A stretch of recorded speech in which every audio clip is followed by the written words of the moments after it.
taking a look at our first upgrade for this video, it is the RB21 we're going to look at, especially in the side pod area.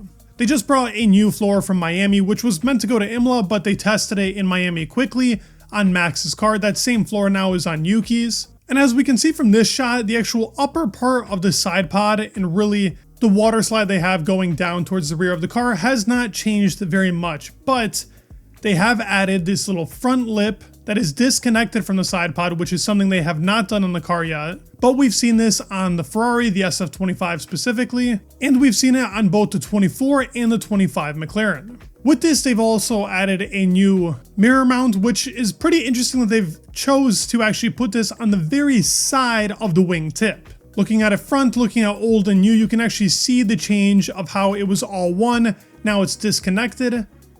And we can see a very interesting solution put under the side pod undercut as well. They've added the vane under this new side pod inlet, which is very similar to that of the SF25 the more that I look at it. And we have seen a vane added to the side pods. Funny enough, it is on the Sauber car, but that's more closer to that of the inlet and more on the side of the side pod, while this is under in that undercut area to help out with a bit more outwash and a pretty interesting solution to helping the flow be more controlled going towards the rear of the car. Max says he doesn't expect any magic from this Red Bull update, but this, with the front wing flexing that is coming in Spain, could possibly put up Red Bull in contention for the P1 spot with McLaren, depending on track to track. But McLaren supposedly says that they already are complying with the flexing rules coming in Spain. Looking at the sister team, they have brought an upgrade that's pretty big on this V-Carb car. Right off the bat, as you can see, they have brought that Cobra winglet and the arrow pointing down to a new floor, and quite the interesting solution they have that we really haven't seen on the floor.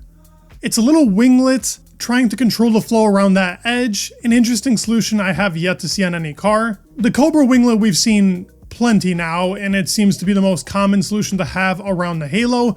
McLaren's is a bit different, so is Red Bull's, but Ferrari and Aston Martin and now Racing Bulls all have that same look around the halo. And if you look at the engine cover, I might be wrong here, but it looks slightly different, especially with that middle indent right after, controlling more flow going down that actual slide pod. And speaking of the side pod itself, the shape of it has changed to have a bigger, more drastic undercut than it was previously on the car. So a pretty big update.